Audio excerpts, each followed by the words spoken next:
وبركاته.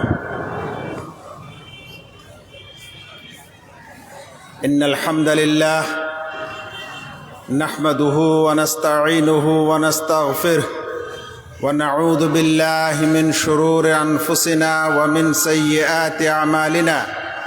من يهده الله فلا مضل له ومن يضلله فلا هادي له وأشهد أن لا إله إلا الله وأشهد أن محمدا عبده ورسوله. أما بعد فإن خير الحديث كتاب الله وخير الهدي هدي محمد صلى الله تعالى عليه وسلم وشر الأمور محدثاتها وكل محدثة بدعة وكل بدعة ضلالة وكل ضلالة في النار. أعوذ بالله من الشيطان الرجيم.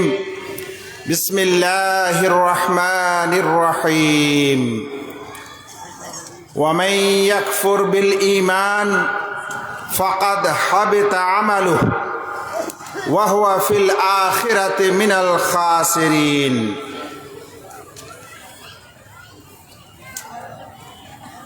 শমশেরগঞ্জ ব্লকের জামিয়াতে আহলে হাদিসের দায়িত্বশীল এবং অত্র সভার সভাপতি মহোদয়, মঞ্চে উপবিষ্ট ওলামায়ে কেরাম এবং জামিয়াতের সাথে সম্পৃক্ত ইসলাম প্রিয় দিনী ভাই সকল, আহলুল হাদিস এবং সালাফি মানহাজের সাথে জড়িত বিভিন্ন অঞ্চল থেকে সমাগত ইসলাম প্রিয় দিনী ভাই সকল, আর এই বিশেষ সম্মেলনের যারা স্বেচ্ছাসেবক ভাই এবং হয়তো পর্দার আড়ালে মা ও বোনেরা, স্নেহের কচি ও কাচারা, আল্লাহ রাব্বুল আলামিনের যাবতীয় প্রশংসা এবং প্রিয় নবী মুহাম্মদ মুস্তাফা সাল্লাল্লাহু আলাইহি ওয়াসাল্লামের প্রতি অনেক অনেক দরুদ ও সালাম বর্ষিত হোক। আল্লাহুম্মা সাল্লি আলাইহি আল্লাহুম্মা বারিক আলাইহি। সম্মানিত ভাই সকল, আমাকে যে বিষয়টি আজকে আপনাদের সামনে উপস্থাপন করার আদেশ হয়েছে, সেই বিষয়টির শিরোনাম হচ্ছে আকীদা, যাকে বাংলাতে আমরা বলতে পারি দৃঢ় বিশ্বাস। এই আকীদা একটি এমন বিষয় যার কারণে আল্লাহ রাব্বুল আলামিন এই পৃথিবীকে সৃষ্টি করেছেন। আকীদাই একটি এমন বিষয় যে কারণে পৃথিবীর মানুষ দুই ভাগে বিভক্ত, কেউ আল্লাহ বিশ্বাসী, কেউ অবিশ্বাসী, কেউ মুসলিম কিংবা অমুসলিম, কেউ ঈমানওয়ালা কিংবা কেউ বেঈমান। এই আকীদার কারণেই আল্লাহ রাব্বুল আলামিন আখিরাতে হয় জান্নাত দিবেন, না হলে জাহান্নাম দিবেন। এই আকীদার কারণেই পৃথিবীতে আজ মানুষের মধ্যে বিভিন্ন ধরনের হক ও বাতিলের লড়াই চলতেই আছে। সেই আকীদার সম্পর্কে আজকে আলোচনা করতে হবে। ভাইয়েরা, আকীদা হচ্ছে কোনো কিছুকে দৃঢ়ভাবে বিশ্বাস করার নাম, কোনো কিছুর সম্পর্কে আস্থা রাখার নাম, কোনো কিছুকে মানার নাম। যেই মানতে এবং বিশ্বাস রাখতে মানুষের অন্তরে কোনো সংশয় থাকে না, তাকেই আকীদা বলা হয়।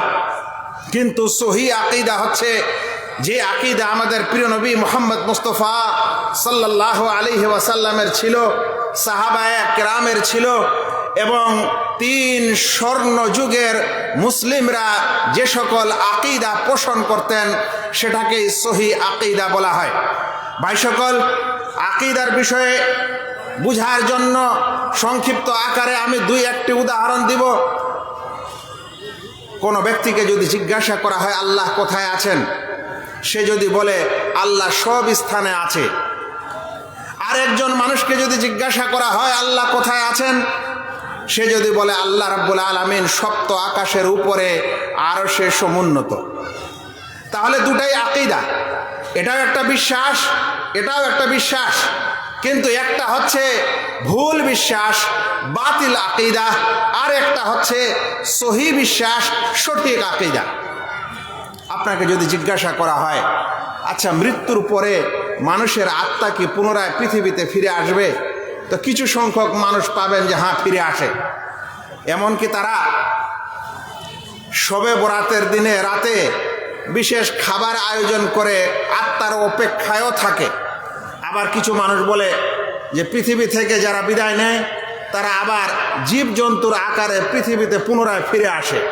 পুনরায় পৃথিবীতে ফিরে আসার একটা বিশ্বাস, এটা কেউ আকীদা বলে। আবার আপনি যদি কাউকে জিজ্ঞাসা করেন যে মানুষের আত্মা কি পৃথিবীতে ফিরে আসে, বলছেন না, কিয়ামত পর্যন্ত ফিরে আসতে পারে না, কারণ আল্লাহ তাআলা কোরআনে বলছেন ওয়া মিন ওয়ারাইহিম বারযাখুন ইলা ইয়াউমি ইউবাসুন, তার এই পৃথিবী থেকে চলে যাওয়ার পর কবরের জীবন এবং দুনিয়ার জীবনের মাঝে একটি অন্তরায়, একটি আড়াল হয়ে যায়, কিয়ামত অবধি সে মানুষ পৃথিবীতে আর আসতে পারে না। ওটাও একটা বিশ্বাস, কিন্তু ওটা ভুল বিশ্বাস ও ভ্রান্ত বিশ্বাস। যারা বলে পৃথিবীতে ফিরে আসবে আবার আত্মা, যারা বলে পৃথিবীতে ফিরে আসবে আবার কোনো পশু প্রাণীর রূপ নিয়ে, কারণ তাদের ওই কথার পক্ষে কোনো কোরআন ও হাদিসের দলিল নাই। কিন্তু যে মানুষ বলল যে মানুষ কবরে যাওয়ার পর পুনরায় আর ফেরার কোনো তার সুযোগ নেই, কারণ আল্লাহ তাআলা কোরআনে বলছেন যে তার মৃত্যুর পর কিয়ামত অবধি কবর থেকে পৃথিবীতে আসার মাঝে একটা অন্তরায়, একটা আড়াল হয়ে যায়, বলবো এটা সহি আকীদা, কারণ এই আকীদার সপক্ষে আল্লাহ রাব্বুল আলামিনের কোরআনের বাণী রয়েছে। ভাইয়েরা, আকীদার বিশ্বাস সম্পর্কে আপনারা জানতে চান, আরও একটি ছোট্ট করে উদাহরণ দিই। একজন মানুষ যদি বলে যে বলেন তো আমাদের শেষ নবী কে, বলবেন আমাদের শেষ নবী হচ্ছেন মুহাম্মদ মুস্তাফা সাল্লাল্লাহু আলাইহি ওয়াসাল্লাম, কারণ আল্লাহ তাআলা বলেছেন খাতামুন নবিয়্যিন ওয়ালাকিন রাসূলুল্লাহ ওয়া খাতামুন নবিয়্যিন, কিন্তু তিনি হচ্ছেন আল্লাহর রসুল এবং নবীদের শেষ। আল্লাহ রসুল সাল্লাল্লাহু আলাইহি ওয়াসাল্লাম বলছেন আনা সাইয়্যিদুল আম্বিয়া, আমি নবীদের প্রধান। আর তিনি তার বৈশিষ্ট্যগুলি বলার সময় বলছেন যে আমার মাধ্যমে নবীদের পরম্পরাকে শেষ করা হলো। আমরা বলবো এটা সহি আকীদা, কারণ এটা আল্লাহ তাআলা বলেছেন, এটা তার রসুল সাল্লাল্লাহু আলাইহি ওয়াসাল্লামও বলেছেন। কিন্তু কোনো মানুষ যদি বলে যে না, রসুল এখনো শেষ হয়নি, আবারও দুনিয়াতে রসুল আসার সম্ভাবনা আছে, এদেরকে কি বলে? এদেরকে বলা হয় আহমাদি জামাত। তারা নিজেকে বলে এরা হলো কাদিয়ানি। এরা এই পরম্পরায় বিশ্বাস করছে এবং এর সপক্ষে কোরআন ও সহিহ সুন্নতের সঠিক এবং স্পষ্ট কোনো দলিল দিতে পারছে না, কিন্তু তারপরও এই বিশ্বাসের উপর আছে। তাহলে একে বলা হয় ভ্রান্ত আকীদা। মাত্র একটু বিশ্বাসের কারণে সেই মানুষ ইসলাম থেকে বের হতে পারে। আপনি যদি বলেন আমি সমস্ত নবী এবং রাসূলদেরকে বিশ্বাস করি, আল্লাহ যাদের বর্ণনা দিয়েছেন তারা 25 জন নবী এবং রাসূল কোরআনে, আর বাকি যত এসেছে সবগুলাকে বিশ্বাস করি, এবং আমি মুহাম্মদ সাল্লাল্লাহু আলাইহি সাল্লামের বিধানকেও মানি, কিন্তু আমি বিশ্বাস করি যে না, এই মুহাম্মদ সাল্লাল্লাহু আলাইহি সাল্লামের পরে আরও রসুল আসার সম্ভাবনা আছে। এখন কি হবে? আপনার সব কিছুই ধ্বংস হয়ে যাবে। এতটুকু আকীদা ও বিশ্বাসের নড়বড়ের কারণে আপনি ইসলাম থেকে চলে যাবেন। ভাইয়েরা, খুব ভালো লাগে আজ আহলুল হাদিসদের জালসা হোক, সেমিনার হোক, কনফারেন্স হোক, মিটিং হোক, মসজিদে আলোচনা হোক, খুতবা হোক, যখন আমাদের ভাইয়েরা আকীদা এবং তাওহীদের আলোচনা শুরু করছেন, তখন শুনে এবং দেখে মন ঠান্ডা হয়ে যাচ্ছে। কিন্তু ভাইরা, আবার দুঃখ লাগে এই ব্যক্তিগত এবং কিছু বিশেষ বিশেষ আকীদার বর্ণনা আমরা শুনছি বটে, কিন্তু এমনও এক সমস্যা আমাদের সমাজে শুরু হয়েছে যেটা একটি বিশেষ আকীদা নয়, বরং একটি এমন নীতিগত আকীদায় গোলমাল করেছে যে তার ওই আকীদা সেটাও কিন্তু একটা নীতিগত আকীদা। আর সেই বিশ্বাসের কারণে সেই মানুষ সম্পূর্ণভাবে ইসলাম থেকে বের হয়ে যাচ্ছে। কিন্তু কিছু যুবক আমরা আছি, কিছু মানুষ আমরা আছি, তাদের দাওয়াত এবং কথা শুনে আমরা বুঝতে পারছি না, আমরা ভাবছি তিনিও হয়তো মুসলিম এবং তিনিও হয়তো ভালো মানুষ, সেজন্য তার কথা, তার দল, তার সংগঠন ইত্যাদিতে হয়তো আমাকে যাওয়া ভালোই হবে, খারাপ কিছু দেখছি না, কিন্তু মনে রাখবেন একটি আকীদায় ভুল করা আর একটি নীতিগত আকীদায় ভুল করা দুটির মধ্যে বিরাট পার্থক্য আছে। আমি যদি আপনাকে শোনাই যে ভাই ঠিক আছে, আপনি আকীদা শুনলেন ও বুঝলেন যে কবরকে সাজদা করা যাবে না, রুকু করা যাবে না, শিরক করা যাবে না, এগুলো সব আকীদা শিখলেন, কিন্তু সে বলছে যে ভাই ইসলাম মাত্র কোরআনের নাম, ইসলাম হাদিস দিয়ে চলে না, বা হাদিস মানার কোনো প্রয়োজন নেই, হাদিস ছাড়াই ইসলাম হবে, হাদিস বিভিন্ন সমস্যায় জর্জরিত, সেজন্য ইসলামের দলিল ও প্রমাণ একমাত্র কোরআন, হাদিস মানার কোনো প্রয়োজন নেই। আপনি এটাকে কি ধরনের ভুল মনে করেন? আপনি কি মনে করেন যে সেই মানুষ ইসলামে আছে? আপনি কি মনে করেন এটা আকীদার বিষয় না? এটা আকীদা এবং প্লাস, মানে শুধু আকীদায় সমস্যা না, এটা আকীদা প্লাস তার মানহাজের সমস্যা, আকীদা প্লাস তার নীতিগত সমস্যা, আকীদা প্লাস তার জীবন চলায় সমস্যা, আকীদার সমস্যা প্লাস তার ইসলামকে মানা ও বোঝার সমস্যা। এই মানুষ কিন্তু ইসলামে থাকতে পারে না। যে মানুষ বলবে যে আমি শুধু কোরআনেই মানি, আমি হাদিস ও সুন্নাহ মানি না। আমি আজ বিশেষ কবর এবং কবর পূজারীদের আকীদার বর্ণনা না দিয়ে আমার এই সংক্ষিপ্ত সময়ে এই বিষয়টার উপরেই ফোকাস করতে চাই যে সকল মানুষ এবং যে সকল লোকেরা আমাদের সমাজে ইসলামের বেশভূষায় থাকার পরও এবং ইসলামের বিভিন্ন বিধিবিধান মানার পরও কথা বলে যে শুধু কোরআনই যথেষ্ট, হাদিস মানার কোনো প্রয়োজন নেই, বা ইসলামে হাদিসের বিশেষ কোনো দরকার নেই, সেজন্য ইসলাম মাত্র কোরআনের নাম, হাদিস মানার কোনো প্রয়োজন নেই। কিন্তু দুঃখের বিষয়, তারা আজ নিজের নাম দিয়েছেন আহলে কোরআন, মানে তারা কোরআনওয়ালা, কোরআনকে মানে। আসলে কিন্তু তারা মুনকিরুস সুন্নাহ, সুন্নত অস্বীকারী। তারা নিজের নামটা সুন্দর করার জন্য আহলে কোরআন নাম দিয়েছে, কিন্তু আসলে তারা সুন্নাহ এবং হাদিসকে অস্বীকারী। ভাইয়েরা, সুন্নাহ এবং হাদিসকে যদি কেউ অস্বীকার করে, এই আকীদা ও বিশ্বাস যদি তার অন্তরে লালন হয় যে না শুধু কোরআনই যথেষ্ট, হাদিস এবং সুন্নাহ আমাদেরকে মানার প্রয়োজন নেই, তাহলে এই মানুষের আকীদা শুধু জঘন্য না, বরং এটা তার কুফরি আকীদা, এবং সেই মানুষ ইসলামে থাকতে পারে না। বিষয়টা একটু ধীরে ধীরে শোনাবো ইনশাআল্লাহ, সময় অত বেশি নাই, তবে শুনতে থাকুন। ভাইরা, বিষয়ের প্রথম পয়েন্ট বলি, ইসলাম একটি এমন ধর্ম যে তার মধ্যে একটা বিশেষ গুণ আছে, ন্যাচুরাল গুণ, ফিতরাতি গুণ এবং প্রকৃতিগত গুণ। যে ইসলাম যত কিছু ঝঞ্ঝাট এবং যত ঝামেলা হোক না কেন, যত আক্রমণ ও আগ্রাসন হোক না কেন, ইসলাম তার নিজ অবস্থায় থাকবেই। এর শিকড় মাটির ভিতরে তো মজবুত, আর এর ডালপালা আকাশে এত বিস্তীর্ণ যে কোনো মানুষের সংশয় এবং কিছু সম্প্রদায়ের বিশেষ কিছু কটূক্তি ইসলামের কিছুই ক্ষতি করতে পারে না, কারণ আল্লাহ রাব্বুল আলামিনের এই দ্বীন সত্য। আর সে কারণেই যতদিন আল্লাহ রাব্বুল আলামিন এই দ্বীনকে বাঁচাতে চাইবেন, ততদিন পর্যন্ত কোনো মানুষের সংশয় এবং কোনো বিভ্রান্তকর আকীদা পোষণকারী মানুষের বিশেষ কিছু আন্দোলন এবং সংগঠনের কারণে এই ইসলাম কখনোই নষ্ট হতে পারে না। এটা ইসলামের বৈশিষ্ট্য। 1400 বছর পার হওয়ার পরও তারপরও ইসলামের জাগরণ এখনো পৃথিবীতে আছেই। ভাইরা, এই হাদিস এবং সুন্নাহ রাসূল সাল্লাল্লাহু আলাইহি সাল্লামের যুগে, সাহাবাদের যুগে এবং তারপরে আর 3 শতাব্দীতে প্রায় 700 রূপে ছিল, এবং এই সময় বিশেষ কিছু ঝামেলা হয়নি। কিন্তু তারপরে যুগে যুগে এমন কিছু মানুষের বিস্তার ঘটলো যে তারা সুন্নতকে অস্বীকার করতে লাগলো। এবার পুরাতন অঙ্গনে কিছু মানুষ সুন্নতকে অস্বীকার করেছে, আবার নতুন অঙ্গনে কিছু মানুষ সুন্নতকে অস্বীকার করছে, হাদিসকে অস্বীকার করছে। একটু ইতিহাসটা শুনেন। 1 নম্বর, যারা এই হাদিসকে অস্বীকার করেছিল, সর্বপ্রথম যেই ইসলামের নামে দল, সেই দলটির নাম হলো মুতাজিলা।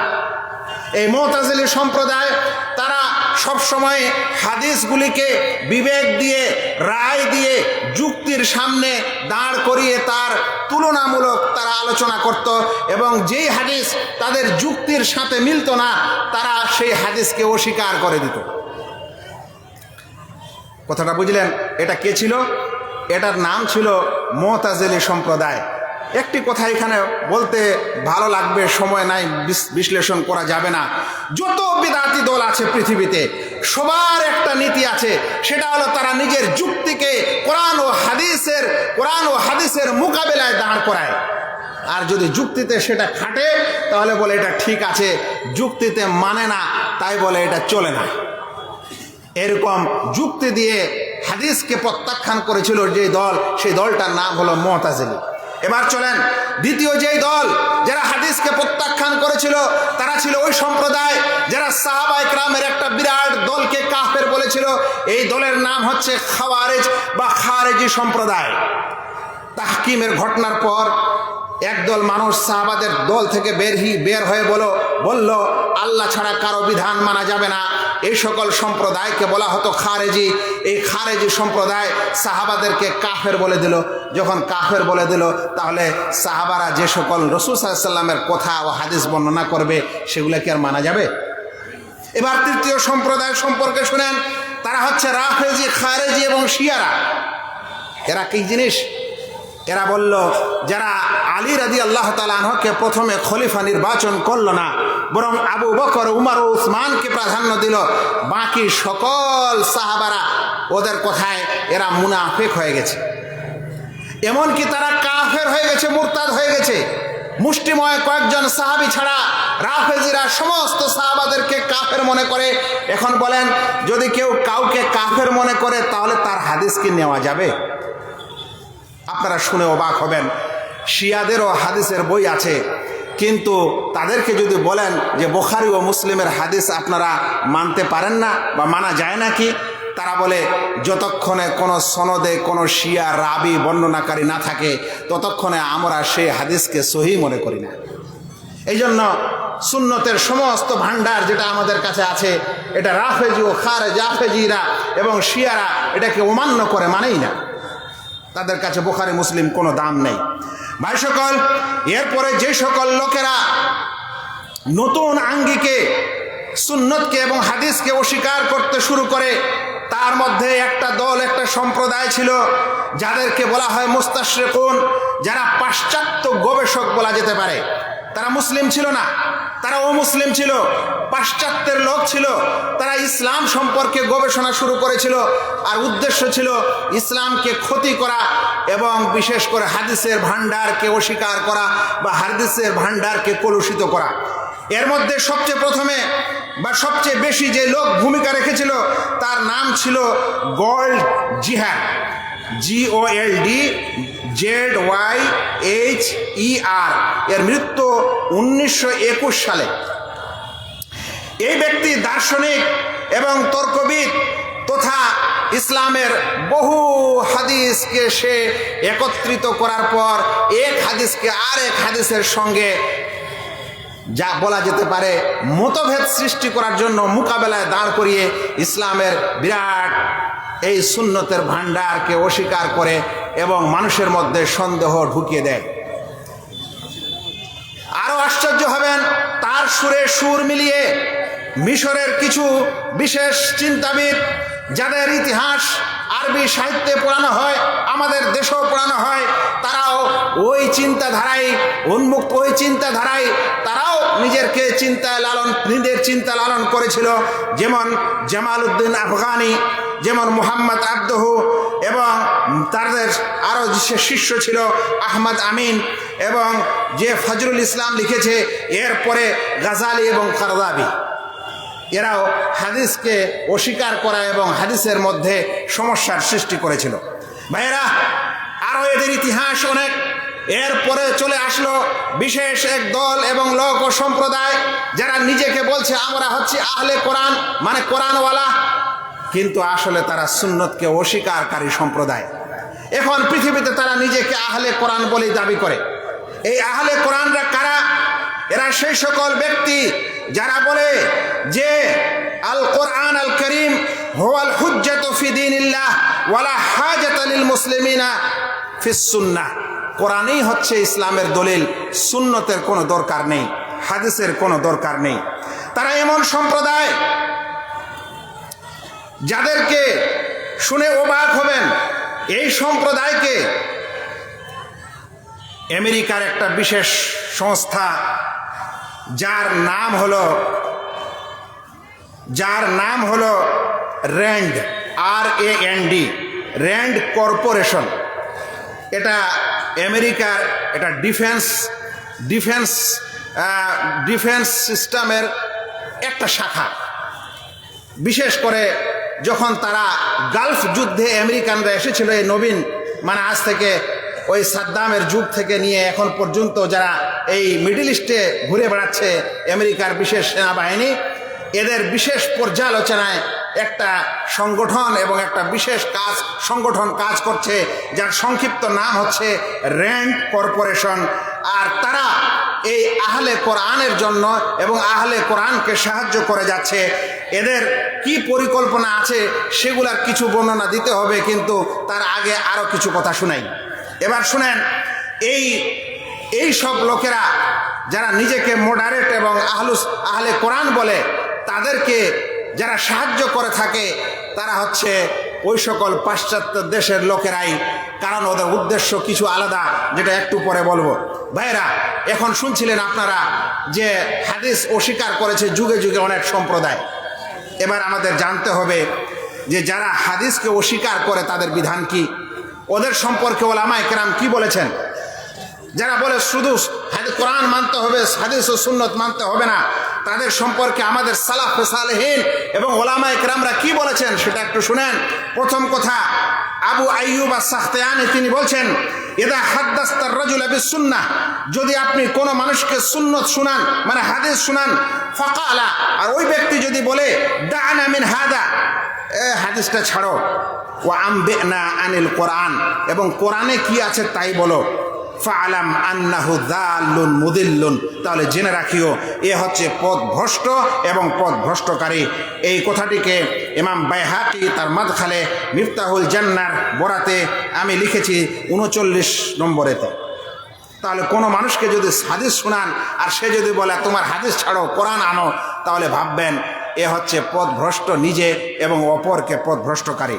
ভাইরা, এর সম্পর্কে আরো শুনেন। ইমাম সয়ুতি বলছেন, ইন্না মান আনকারা কাউনা হাদিসের নবী সাল্লাল্লাহু আলাইহি ওয়াসাল্লাম কাওলান কানা আও ফি'লান বিশারতিহিল মারুফ, বলছেন যে হাদিস সেটা রাসূল সাল্লাল্লাহু আলাইহি ওয়াসাল্লামের কথা হোক কিংবা রাসূল সাল্লাল্লাহু আলাইহি ওয়াসাল্লামের কাজ হোক, যেই শর্তে মুহাদ্দিসিনরা হাদিসগুলিকে লিপিবদ্ধ করেছেন, কেউ যদি এটাকে অস্বীকার করে আর বলে যে ইসলামের মৌল বিধানে হাদিস দলিল নয়, কাফারা, তাহলে সে ব্যক্তি কুফরি করল। ওয়া খারাজা আন দায়রাতিল ইসলাম, এবং ইসলামের গণ্ডি থেকে সে বের হয়ে গেল। ওয়া হাসারা মাআল ইহুদ ওয়ান নাসারা, এবং সে ইহুদ এবং খ্রিস্টানদের সঙ্গে তাদের হাসর হবে। আও মান শাআ মিন ফিরাকিল কাফারা, কিংবা আল্লাহ তাআলা কাফের সম্প্রদায়ের যার সাথে চাইবেন তাদেরকে উঠাবেন। মিফতাহুল জান্নাহ 6 নম্বর পৃষ্ঠা। আরো শুনেন, ইমাম শাওকানি রাহিমাহুল্লাহ বলছেন, ইন্না সুবুতা হুজ্জিয়াতিস সুন্নাল মুতাহহারা ওয়া ইস্তিকলালুহা বিতাশরিল আহকাম যারুরাতুন দীনিয়া, বলছেন সুন্নতে মুতাহহারার প্রামাণিকতা আর শরীয়তের বিধিবিধানের ক্ষেত্রে এর প্রয়োজনীয়তা এটা আমাদের কাছে স্পষ্ট। ওয়ালা ইউখালিফু ফি যালিকা ইল্লা মান লা হাদ্দা লাহু ফি দীনিল ইসলাম, আর এর বিপরীত কেউ করে না, যারা করে তারা সেই সম্প্রদায় যাদের ইসলামে কোনো অংশ নেই। এগুলা আমি আব্দুর রাকিবের কথা না, আর না আমাদের এখানকার কোনো সংগঠনের মানুষের কথা, এগুলো আমাদের পূর্বসূরি ওলামাদের কথা, যারা হাদিসকে অস্বীকার করে তাদের সম্পর্কে তারা এমন মন্তব্য করে গেছেন। আপনারা বলবেন ওলামারা মন্তব্য করেছেন, দলিলটা কই? শুনেন, একটি দলিলও নিয়ে নেন, সময় বেশি নাই সে কারণে। আল্লাহ রাব্বুল আলামিন সূরা নূরের 63 নম্বর আয়াতে বলছেন, ফালইয়াহযারিল্লাযীনা ইউখালিফুনা আন আমরিহি, তারা যেন সতর্ক থাকে যারা আমাদের রসুলের আদেশের বিপরীত করে, বিরুদ্ধাচারণ করে, উল্লঙ্ঘন করে, তারা যেন সতর্ক থাকে। কি সতর্ক থাকে? আন তুসিবাহুম ফিতনা, তাদেরকে ফিতনা গ্রাস করতে পারে। আও ইউসিবাহুম আযাবুন আলিম, কিংবা তাদেরকে কঠিন আযাব গ্রাস করতে পারে। এটা কে বলেছেন? আল্লাহ তাআলা। রাসূলের আদেশকে যারা অস্বীকার করবে তাদেরকে কঠিন আযাব গ্রাস করতে পারে, এ থেকে যেন তারা সতর্ক থাকে। শুনেন, আল্লাহ রসুল আল্লাহ রাব্বুল আলামিন আরো এর চেয়ে হুঁশিয়ারি দিয়ে বলেছেন, ফালা ওয়া রাব্বিকা লা ইউমিনুন, তোমরা কখনো মুমিন হতে পারো না, এই দুনিয়ার মানুষেরা তোমরা কখনো মুমিন হতে পারো না, হাত্তা ইউহাক্কিমুকা ফীমা শাজারা বাইনাহুম, আপনাদের মাঝে তোমাদের মাঝে যা কিছু দ্বন্দ্ব হয় সেই দ্বন্দ্বে যদি তোমরা রাসূল সাল্লাল্লাহু আলাইহি সাল্লামকে হাকিম ও বিচারক না বানাতে পারো। আমাদের যাবতীয় দ্বীনি বিষয়ের মতভেদের সময় যদি আমাদের রাসূলকে আমরা হাকিম ও বিচারক না বানাই, তাহলে আমরা মুসলিম হতে পারি না, তারা মুমিন হতে পারি না। তাহলে যারা বলবে আমরা সুন্নতেই মানি না, তারা কিভাবে মুমিন থাকে? কথা বোঝা গেছে? জি। এবার চলেন, আমি আপনাদেরকে এ কথা বুঝাতে চাই যে কেন সুন্নতের উপর এরকম আক্রমণ করা হচ্ছে, সুন্নতকে অস্বীকার করার পিছনে কারণ কি? ভাইরা, সুন্নতকে অস্বীকার করার মানে শুধু হাদিসের ভান্ডারকে অস্বীকার করা না। যারা বলে আমরা সুন্নত মানি না, শুধু কোরআন মানি, তারা স্বয়ং কোরআনের 12টা বাজাতে চায়। খুব ভালো করে শুনেন, কেন কিভাবে কোরআনের 12টা বাজাতে চায়? যখন আপনি বলবেন বা কেউ এটা বিশ্বাস করবে যে সুন্নতের কোনো প্রয়োজন নেই, কোরআনই যথেষ্ট, তাহলে এখন বলেন ওই মানুষটার হাতে যখন কোরআন থাকবে তখন কোরআনের ব্যাখ্যাটা তারা কি দিয়ে দিবে? কারণ তাদের কাছে তো সুন্নত ব্যাখ্যা নয়, সুন্নতকে মানেই না। কোরআনের ব্যাখ্যা করেছে আল্লাহ রসুল সাল্লাল্লাহু আলাইহি সাল্লাম, ওরা বলছে সুন্নত আমরা মানি না। তাহলে ওই সময় তারা রসুল সাল্লাল্লাহু আলাইহি সাল্লামকে মানে না, তারা সাহাবাদের কথাকে মানে না, তারা মুফাসসিরদেরকে বলে এগুলা হচ্ছে মানবীয় কথা, মানুষের ব্যাখ্যা, আমরা কিভাবে এগুলা মানতে পারি? আচ্ছা, তাহলে এখন ওরা যখন কোরআনটার ব্যাখ্যা করবে তখন কোন রসুলের ব্যাখ্যা নিয়ে আসবে? তখন কোন সাহাবার ব্যাখ্যা নিয়ে আসবে? তখন কোন পণ্ডিতের ব্যাখ্যা নিয়ে আসবে? তার মানে তারা নিজের বিবেক এবং বুদ্ধি এবং নিজের যুক্তি দিয়ে কোরআনের ব্যাখ্যা করবে। এইদিকে তারা ইসলামের সমস্ত হাদিসের ভান্ডারকে বলছে এগুলা মানুষের মানব রচিত, ইমাম বুখারী ও মুসলিম এরা মানুষ ছিল, তারা লিখে গেছে, আমরা এদের সব কথা বিশ্বাস কিভাবে করতে পারি? তারা বলবে এগুলা মুফাসসির, এদের তাফসীর আমরা সব কিছু কিভাবে মানতে পারি? কারণ এরা হচ্ছে মানুষ এবং মানব রচিতের কারণে ভুল ত্রুটি থাকতেই পারে।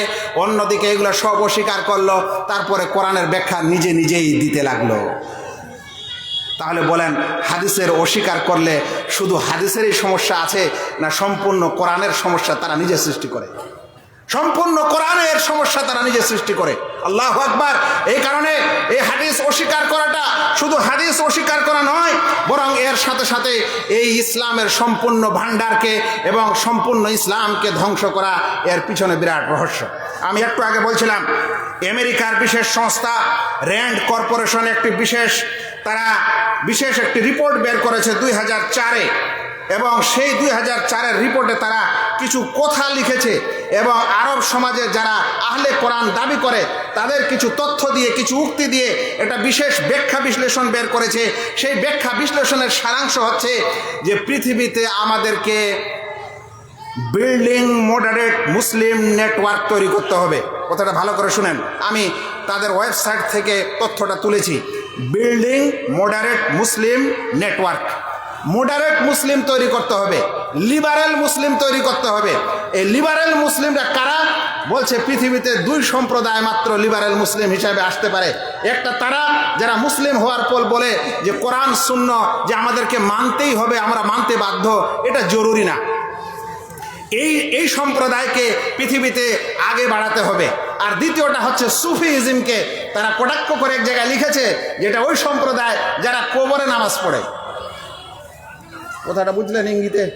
কবরে নামাজ পড়ে এরা, এই জন্য ওদেরকে ওই কবরস্থানে থাক, এই সম্প্রদায়কে পৃথিবীতে আগে বাড়ান। এই 2 সম্প্রদায়ের সম্পর্কে তারা এই তথ্য দিয়েছে। বলবেন এদের তথ্যের সারাংশ কি? 1 নম্বর, 2 নম্বর, 3টি পয়েন্ট বলে আমার কথা শেষ করি, 5 মিনিট সময়। 1 নম্বর, তাদের এই পুরা সংস্থার উদ্দেশ্য হচ্ছে, তারা বলছে যে সাধারণ মানুষকে মডারেট করতে হবে। আর এই মডারেট করার সময় তাদেরকে বুঝাতে হবে যে দ্বীন ইসলাম কারো মাধ্যমে শেখার দরকার নেই, বরং নিজে নিজে দ্বীন ইসলাম শিখো এবং চর্চা করো। এই ফিতনা এখন কত বেশি। আমাদের কিছু সংগঠনেরও ভাই আছে, ওদেরকে একটু যদি কিছু বলি তাহলে বলবে ও আপনারা আলেম মানুষ তো আমাদেরকে বলতে দিবেন না। না না, এটা ঠিক না, এটা এদেরই সুবা। যার যেখানে সম্মান ও মান সম্মান থাকে, যার যেটা জ্ঞান আছে সেটাই করবে। আপনি একটা ডাক্তারের চেয়ারে বসে ডাক্তারি কেন করেন না? আপনার কাছে ডাক্তারের হাতিয়ার সব দিলে অপারেশন শুরু করবেন? এটা হতে পারে? কিছুই নীতি নাই, নিয়ম নাই। এই জন্য এদের প্রথম উদ্দেশ্য হচ্ছে যে পৃথিবীর মডারেট মুসলিমদেরকে এটা বুঝাতে হবে, বা মুসলিমদেরকে মডারেট করে তুলতে হবে, বলতে হবে ইসলাম বুঝার জন্য কারো দরকার নেই, তোমরা নিজেই বুঝো। আমরা আজ সমাজ শিক্ষিত হয়েছি, কেন আমরা নিজে বুঝতে পারবো না? আমরাও কোরআন বুঝতে পারবো, আমরাও ইসলাম বুঝতে পারবো। এটা এক নম্বর উদ্দেশ্য। দ্বিতীয় উদ্দেশ্য, তারা যে উদ্দেশ্যে কাজ করছে সেটা হলো, দ্বিতীয় উদ্দেশ্য হচ্ছে যে হাদিসের ভান্ডার থেকে ওই সকল হাদিসকে বের করেন যে সকল হাদিস এক অপরের সাথে বাহ্যত সাংঘর্ষিক। এক জায়গায় বলা হচ্ছে যে অমুক জায়গায় হাত লাগলে অজু ভাঙে, আরেক জায়গায় বলা হচ্ছে হাত অজু ভাঙে না। আরেক জায়গায় বলা হচ্ছে যে কি বলে যে এটা করলে এটা হবে আর সেটা করলে সেটা হবে না। এরকম হাদিসগুলি যেটা এক অপরের সাথে সাংঘর্ষিক, ওই হাদিসগুলো একত্রিত করার পর সাধারণ মানুষকে দিয়ে দেন, যেন তারা বলে যে হাদিসের লেখকরা বুখারী, মুসলিম, তিরমিজি, আবু দাউদ এবং এই সকল মানুষেরা যে হাদিস নকল করেছে এগুলোর মধ্যে আসলে ভেজাল আছে, না হলে এরকম সাংঘর্ষিক কেন হয়? আল্লাহু আকবার। এখনো আহলে কোরআনের সাধারণ ব্যক্তি যদি হয়, সে সবচেয়ে প্রথমে আমাদেরকে বলে যে এই কথাটা, এই হাদিসটা কোরআনের বিপরীত। আরে বাবা, ও কোরআন বুঝে গেল, ও কোরআন বুঝে গেল, আর হাদিসটা বিপরীত এটাও বুঝে গেল। কারণ এটা নয়, কারণ হলো এটা ওই চক্রান্তের রেশ ধরে এরা ওই সকল হাদিস নিয়ে আসে যেগুলো কোরআনের সাথে সাংঘর্ষিক। বাহ্যত দৃষ্টিতে ওলামাদের কাছে ওটা কিন্তু সাংঘর্ষিক নয়। ওরা ওটা সাংঘর্ষিক করে সাধারণ মানুষকে যখন পেশ করবে, তখন হাদিসের প্রতি মানুষের সন্দেহ এবং হাদিসের ভান্ডারের প্রতি মানুষের বিতৃষ্ণা এমনি বেড়ে যাবে।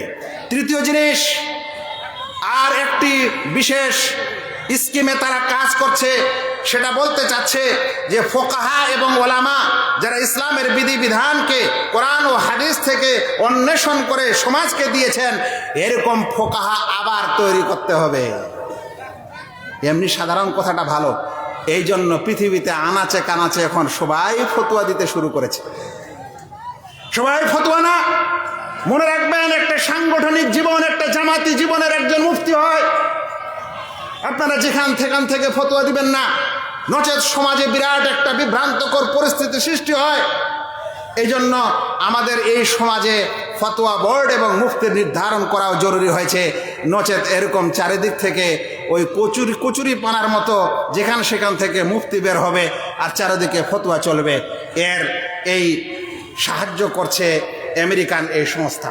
ভাই সকল, আলোচনায় আমি শেষ দিকে এবার আপনাদেরকে সারাংশ স্বরূপ বলি যে সুন্নাহ হচ্ছে কোরআনের মতোই, সুন্নাহ হচ্ছে, হাদিস হচ্ছে কোরআনের মতোই, কিন্তু কোরআনকে তেলাওয়াত করতে হয়। কোরআনের তেলাওয়াতের অক্ষরে অক্ষরে নেকি আছে, হাদিসের সমষ্টিগতভাবে নেকি আছে। হাদিসকে তেলাওয়াত করতে হয় না এবং হাদিসের আক্ষরিক নেকির কথা আসেনি। হাদিসও হচ্ছে একটা ওহী আর কোরআনও হচ্ছে একটা ওহী। হাদিসের ওহীর দলিল হচ্ছে আল্লাহ বলেছেন ইন হুয়া ইল্লা ওয়াহী ইউহা। তিনি তো সেটাই বলেন যেটা আল্লাহ তাআলা তাকে ওহী করা হয়। মনে রাখবেন, এই হাদিসের ভান্ডারকে সমস্ত সাহাবায়ে কেরাম মেনেছিলেন, তারা দলিল ও প্রমাণ হিসাবে পেশ করেছিলেন। তাদের পরে তাবেঈনরা করেছেন, তাবেঈনরা করেছেন। এই পরম্পরায় এখনও আমাদের কাছে হাদিস শাশ্বত রূপে রয়েছে। আল্লাহু আকবার। যদি কোরআন এতদিন পর্যন্ত আমাদের কাছে সংরক্ষণ আছে, তো বুখারী শরীফও আমাদের কাছে এখন পর্যন্ত সংরক্ষণ আছে। আমি বুখারী শরীফ বললাম, মানুষেরা বলে সহিহ বুখারীও সংরক্ষণ আছে, সহিহ মুসলিমও আছে এবং তিরমিজি, আবু দাউদ ইত্যাদি হাদিসের বইগুলোও আমাদের কাছে সংরক্ষিত আছে। এগুলোতে যারা সন্দেহ সৃষ্টি করে এবং অস্বীকার করে তারা অবশ্যই পথভ্রষ্ট। ওলামাদের ফতোয়া কোরআন এবং হাদিসের আলোকে আমি আপনাদের সামনে মাত্র 35 মিনিট কিছু বলার সুযোগ পেলাম। আল্লাহ যেন আমাদেরকে বুঝার, বেশি বেশি করে বিষয়গুলো আরও চিন্তা করার, মানে আমল করার আল্লাহ রাব্বুল আলামিন যেন তৌফিক দান করেন। আমিন। আসসালামু আলাইকুম ওয়া রাহমাতুল্লাহি ওয়া বারাকাতুহু।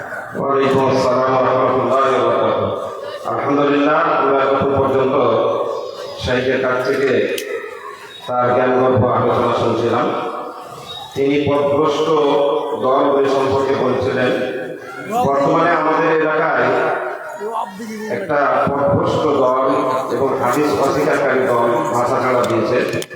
অনেকেই হয়তো জানেন শাকিল বিন হানিফের দল। শাকিল বিন হানিফের ফিতনা খুবই গোপনতার সাথে আমাদের এলাকায় প্রচার লাভ করছে, কিন্তু আমরা খুব সাবধান থাকবো। সেই শাকিল বিন হানিফের দলের লোকেরাকে চিহ্নিত করে তাদের থেকে আমরা দূরে থাকবো, আর পারলে আপনারা ধরে আমাদের কাছে নিয়ে আসবেন। এবার আমাদের সামনে বক্তব্য রাখবেন আমাদের সরলপথ পত্রিকার সম্পাদক এবং সরলপথ একাডেমির সম্পাদক ফজিলাতুল শেখ তাজাম্মুল হক সালাফি হাফিজাহুল্লাহ ওয়া তাআলা ওয়া রাআহু বিলুতফি একাডেমি। সালাম আলাইকুম।